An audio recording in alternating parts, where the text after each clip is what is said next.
Alright guys, this is my first YouTube video, probably ever. I may have had a couple earlier, but I never really posted them. This is a 2014 Chevrolet Silverado 1500 Z71, and I noticed one day that my passenger side windshield nozzle was not spraying any fluid onto the windshield.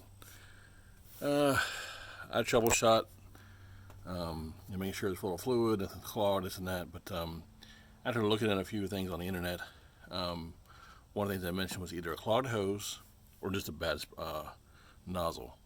So I actually replaced that one, and it was so simple that I noticed after the change that it was stronger than my driver's side one. So after an oil change today, I actually went ahead and bought the driver's side nozzle. They're both the same, actually. They're interchangeable, but I'm going to change out the driver's side nozzle. As you can see, here it is right here. There's your nozzle that sprays towards the windshield. Now, these things are incredibly easy to change.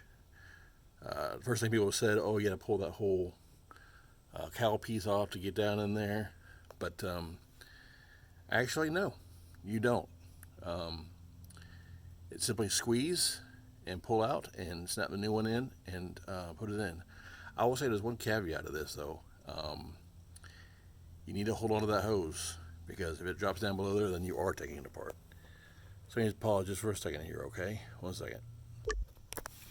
Alright, so again, incredibly easy to change. I'm not sure how I can do this with the phone.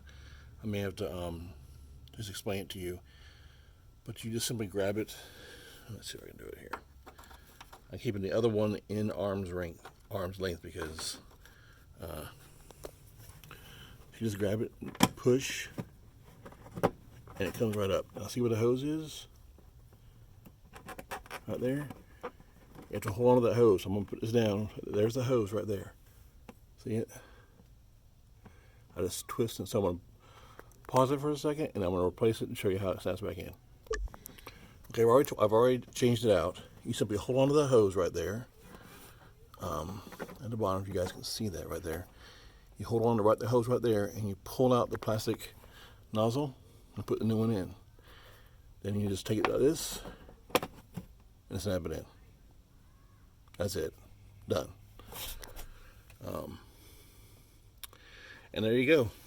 A short 3-minute video on how to change out your nozzle on your 2014, 2015 Silverado. I'm not sure if it's the same process for the 16 through 18, but the 15 and 14 are almost identical. Anyway, hope you guys enjoy, and see you later.